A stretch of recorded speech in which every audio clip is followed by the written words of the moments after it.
This is the Monster Man here. I have recently gone down the Roye Okupe rabbit hole, and I don't see a way out. And I hope I'm pronouncing his name right, because this man is delivering on something I've wanted to see for a long time in an incredible way. To put it simply, he's given us, or maybe just myself, the African superhero universe I have wanted to see for years. For many years, I've wanted to see more representation of African heroes in comics in a fleshed out universe. Not just because I'm black myself and want to see characters that look like me, but because the world is bigger than the US and their comic stories, and I felt like I wanted to see what comics from other cultures would look like. And to be clear, those do exist. There are comics from many different cultures and diverse groups out there, but few are as extensive and built out as Roye Okupe's YouNeek universe, and that is what this universe is referred to as. Doing a little research, I found that YouNeek Studios has been around since 2012 and has been completely under my radar, but that just means that there is so much extensive work already done for you to dive into and get immersed in if you've never heard of this writer's work. I recently found out that he has a TV series coming out for Ironman Child of Wonder, which I learned about after reading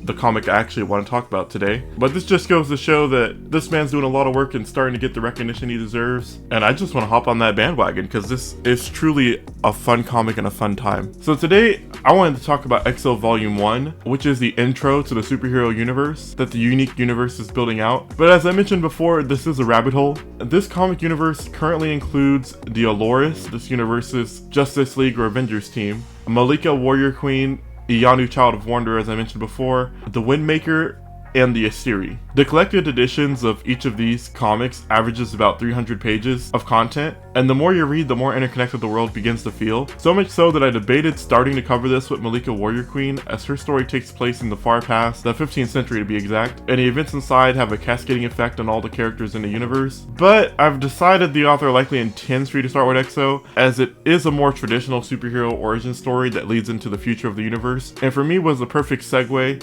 into asking more questions about this world. But trust me, if you're into seeing powerful women run a nation, and you have an interest in comics with some fantasy overtone like Wonder Woman, then definitely start with Malika Warrior Queen, as I think you'll find something to really hook you there. But with that long intro aside, let's get into EXO, the legend of Wale Williams. EXO is Wale Williams. For all intents and purposes, you can look at him as the African Iron Man. His abilities differ a bit from a traditional Iron Man, which only serves to make him more unique and fun to read, but I'll get into that soon. Let's start with a look at his origin first, which I think was expertly done. Wale is a Nigerian boy who grew up in his father's estate house with his parents and his brother, and right from the jump, they establish at a dinner with his uncle and mother that Wale is a prodigy in martial arts on his 5th tournament victory, and it's always good to establish in a hero story where they get their skills from, so we aren't questioning things like at what point he learned to fight down the line. Wale's brother Timmy is also a champion, but the story makes it clear that Wale is the favored son. That being said, Wale does have a complicated relationship with his father. He wants his father to notice and acknowledge him, and that's why he's so successful in everything that he does. And in some ways his father does acknowledge him, but his father is often married to his work, and that often means he spends time away from his family and away from Wale and his brother. You find out that Wale's father is one of the lead scientists and engineers at a company called Prytech. His father is working on the world's greatest power source that we come to find out is called Prime X. This power source is stronger than nuclear power, and in the wrong hands can be harnessed into a weapon as dangerous as a nuclear warhead. This has led his father to innovate in other areas, including nanotechnology and other weapons to be used as a deterrent. The early designs for the exosuit can clearly be seen in his lab, where Wale goes to work with his father to try to spend more time with him. It's made clear how obsessive his father is, as Wale remarks they've been working for 12 hours without even contacting his brother and his mother. The lab is under their estate home, which allows Wale's mother to come down and check in on the boys. She ends up seeing the clothes strewn about and unknowingly enters an experimental energy chamber as she tries to pick them up. Wale notices where his mother is and calls out to his father, but his father is too caught up thinking about the next breakthrough and pulls the lever on his experiment. This seals his mother in the chamber as electricity flows through her, killing her instantly. Wale is torn apart by this accident, as anyone would in that moment, as he literally holds his mother in his arms as she dies. After his mother's funeral, he decides he can no longer lay eyes on his father, and he can't be in the house any longer. He tells his father he's leaving, and his father, recognizing his part in this, agrees to let him leave as long as Wale takes the research that he's been doing, so no one else can get their hands on it, and Wale agrees to his father's last request, and leaves his home to find his own way to live. This origin ends the first chapter of EXO, and it was a great emotional opener. In a lot of ways, it's very familiar to hero stories of lost parents creating the motivation to improve oneself. There are elements of tragedy, and even in this extreme loss, he still has a love for his father, as deep down he knows this was an accident, but he can't simply forgive him. We'll also come to find that his family ties are ultimately what forces him into being a hero. But let's get into how he actually gets that exosuit. In issue 2, we return with Wale returning home to Nigeria after a 5-year time skip. We get the glimpse that he already has the makings of a hero as he rescues an old woman from some armed thugs unprompted. He easily dispatches multiple thugs, unarmed and uninjured, showing off his skills. Wale eventually meets up with his brother at his family home afterwards. His brother tells him that his father has been missing for 6 months and no one has seen or heard from him. On his old computer, Wale reads his father's last message to him, where his father expresses his love and regret for not being able to be more part of his life. As Wale takes time to process all this, he gets a call from Zara, Wale's ex-girlfriend who will become more important later. They agree to talk another time as Wale steps into his father's old lab and is greeted by Guy. Guy is an AI system based on his father's voice, and Guy is spelled G-A-I and it stands for Genomic Artificial Intelligence. And if you've ever heard of Milestone's hardware, an AI based on the father may sound pretty similar, though here I think it's just a case of parallel thought. Guy directs Wale to the exosuit, which has been keyed directly to Wale, meaning he is the only person who can use the suit.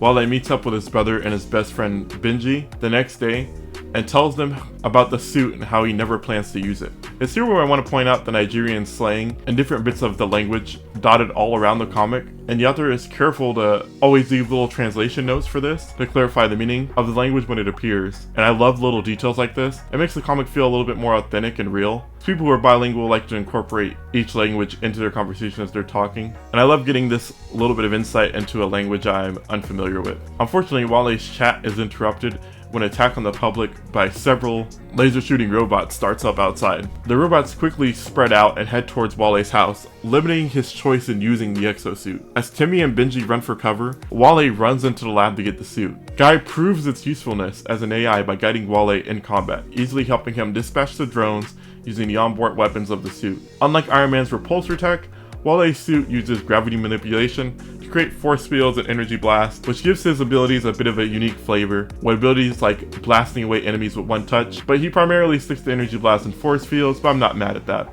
Much like in the Iron Man movies, Exo can freely manipulate each individual part of the armor to either have the armor fly to him or act independently, and he makes expert use of these skills as the story progresses, even doing things like lending part of his suit to civilians so they can use the force field technology within the armor. After dispatching all the robots, Wale discovers they originate from Prytech Labs, the same lab his father used to work in. Wale reunites with Timmy and Benji as they watch the news. The public starts calling him Exo based on the insignia on his chest. We also get introduced to the main villain of the first series, Oniku. Oniku is basically a much more ruthless version of Doctor Doom. He has vast telekinetic powers, and he is the first traditionally superpowered person the series introduces. Oniku will casually use his powers on his own men if they displease him, and to assert his authority. His goal is a full political takeover of Nigeria's government. He wants to run the country by any means necessary, and that makes him almost a comically evil villain, which can be a little refreshing from how villains today try to be more nuanced and relatable. And to be clear, Oniku does have his reasons and isn't so one-dimensional, but he is always presented as being in the wrong and misguided in his actions, and his actions rarely come off as justified, which makes this an easy tale of good versus evil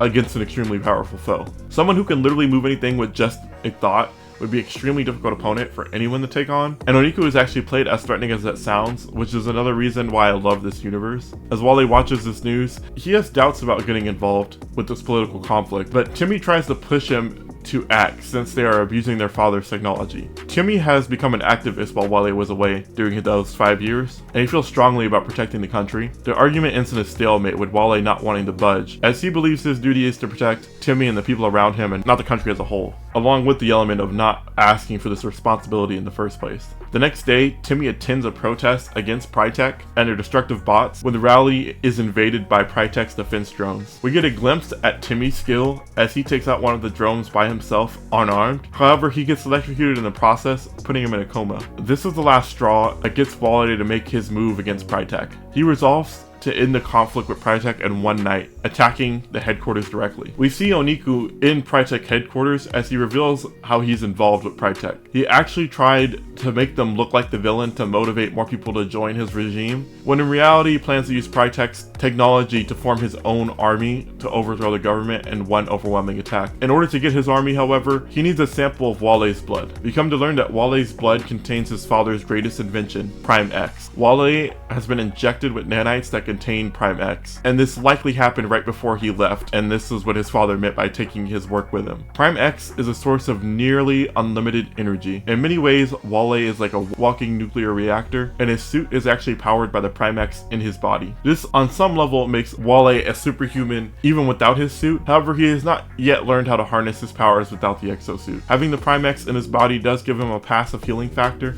thanks to the nanites being able to repair his body when he's injured. But given the nature of Prime X and its almost unlimited potential, in the wrong hands is extremely dangerous, and even a small amount can power an army of the robots. Walle is still unaware of this fact or his full potential when he goes after Prytek for the first time. Walle is sniped with an EMP bullet that temporarily disables his suit before he can even enter the building by one of Oniku's guards. One thing that's interesting to note is that his AI, Guy, was able to detect the attack before it happened. So once Walle gets some proper training, it's going to be difficult to get the drop on him. And you do see a lot of that progression in the first compendium. Before Walle can be taken out by the second bullet, he's saved by the second superpowered hero in this comic, Fury. Fury is another tech-based hero, and much like Walle, she has her own exosuit. Her exosuit works off principles of inertia and reducing friction to create super speed. Her top speed hasn't been told to us, but we can see it's easily enough to dodge bullets at close range. We also see that she's a highly trained fighter who's able to take out Oniku's guard with hand-to-hand combat, even though he has enhanced strength. In that fight, we also learn that Fury does need to get momentum to use her super speed, so if she's standing still in a fight, she can't quite use her abilities. And this is why Fury also makes use of her gauntlets for offense. Her gauntlets have several hidden weapons, including a laser, 2 hidden blades, and a grappling hook that she's able to use in a variety of ways. And one thing I like about this universe is that it isn't a no-kill universe. The takes on fighting are often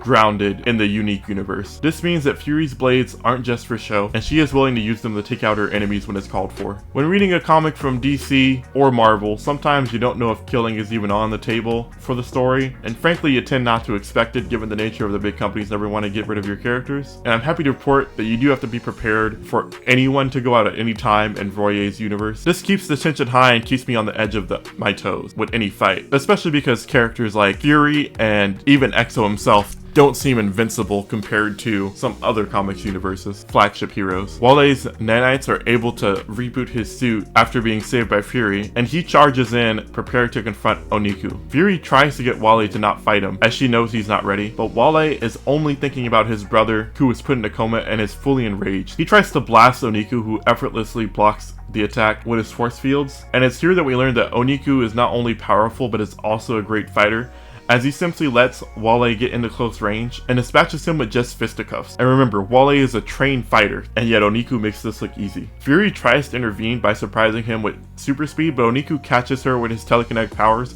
and simply tosses her aside. Oniku proceeds to viciously beat Walle, as he explains that the technology Walle is using was supposed to be used to destroy his enemies. Once Walle's been beaten down, Oniku reveals that he is Walle's uncle, and that he killed his father, as he takes off the mask to reveal his disfigured face. After Exo's been beaten, Oniku extracts Walle's blood using a machine that directs needles directly into his body through the suit. Having gotten what he's looking for, Oniku tries to kill Walle by snapping his neck with his powers. And that level of brutality, I have to admit, was unexpected to me on this first read. I had to reread the section at first to make sure he actually tried to go for the kill there, but I fully believe that was meant to be a kill shot. I believe the only reason Walle survived is that Oniku underestimated the Prime X nanite's abilities to repair Walle's body. But this kill attempt gave Fury the chance to get away with Walle and regroup. After this issue, we get a look at Oniku's origin and why his hatred to the government is so strong and how he became radicalized. Oniku became obsessed with completing Project Nova, which is the weapon that's supposed to use Prime X as the source. Walle's father refused to make it, and we quickly find out that the government no longer wants him to make it either. He curses the president and accuses them of not caring about the country, when clearly he's the one obsessed with the weapon, as he can't can't let it go even when his employer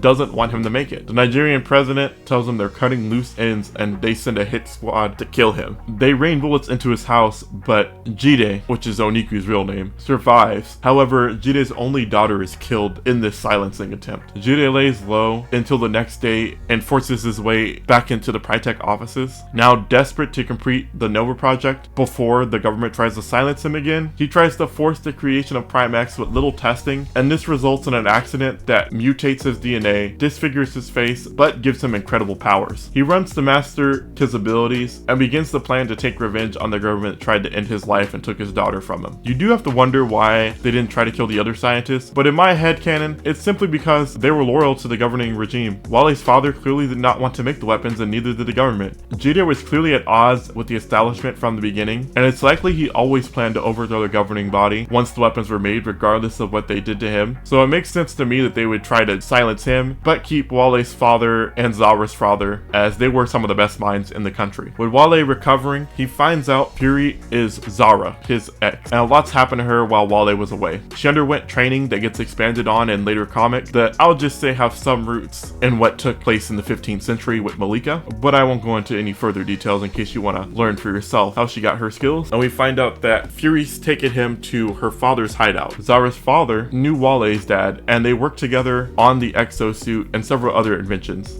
We find out Fury's exosuit was actually created by her father, and together they've been running a resistance effort against Oniku. Since Zara's father worked closely with Wale's father, he's incredibly knowledgeable about the exosuit, and he has the resources available to help Wale undergo training to send his combat skills to the next level. Through him, we learn that Wale's exosuit is made of its own super metal called Zion. Instead of being indestructible like something like adamantium from the Marvelverse, it has a property that allows it to regenerate its own structure through something called inorganic renewal. This means the suit can always repair itself when damaged, and this property also allows the suit to change over time as Wale's needs change. With the help of Fury's father, Wale begins honing his skills on adaptable androids, and he learns how to fight in the suit and use it at its full potential. I think the androids having their own set of knowledge makes it a nice touch. You can clearly see that Wale struggles against these droids as they do fight using tactics and aren't simply opponents he can easily take out. So when Wale gets to the level that he can take on these robots, you really do feel like he's earned that skill, and you feel like he is a proper threat as a hero, as he's meant to be. And during his training, he even unlocked his ultimate ability, Nova. That's right, the Nova project was completed. Nova allows Wale to use his maximum power output. In his Nova form, he's able to access even more strength and speed, and can manipulate energy on a massive scale, creating explosions as well as energy beams that can cut through steel like butter. With his abilities finally unlocked, he's ready to face Oniku again. But that's where I'm gonna leave this little introduction of Exo. And if you want to see if he manages to take out Oniku, I encourage you to leave me a like and a comment if you want me to cover more. And I also suggest you go and read the book for yourself, because frankly I only covered about 150 pages of it, and there's 150 more. I believe Exo is a perfect popcorn superhero comic, and I've waited to see something like this for a long time. If you like good Iron Man style sci-fi, I think you'll love this series. It's a good midpoint between, I say, Iron Man and Blue Beetle in terms of tone. It never gets really dark like some Iron Man comics, but it doesn't get overly humorous either, like a Blue Beetle book can from time to time. If that sounds like something you'd be interested in, I think you'd love this series. And like I've said, the YouNeek universe is incredibly fleshed out, and I think there's probably a book for everyone in this universe, even if this one isn't your favorite. Malika Warrior Queen gives you that African take on the sword and sandal fantasy, while the Assyri gives you the sci-fi space opera crossed with a little bit of African god mysticism in a way that I can't get enough of. It's like Game of Thrones in space. Everything I've read from Roye Okupe so far has been great, and again, if this video interested you and you want to hear more about Wale's adventures, or you want me to cover more stories in this universe so you can start seeing how they link together, drop a like and leave me a comment, and I'll go over more in the future. If you want to know how to get into the series on the cheap, I believe you can go to the YouNeek website and download the app and get a free trial. I think it's like only $3 a month. But you get a free trial and you can read it however much you want in that time period. But if you want to help out the channel more directly, I did put an affiliate link in the description if you want to get your copy of the book that way. Not necessary, but I do hope to be able to start making these videos a lot faster going forward, and that would help. But yeah, hopefully I can keep covering this so it'll give me a reason to keep buying all the books, because I'm having a blast. And if you made it this far, thank you for watching.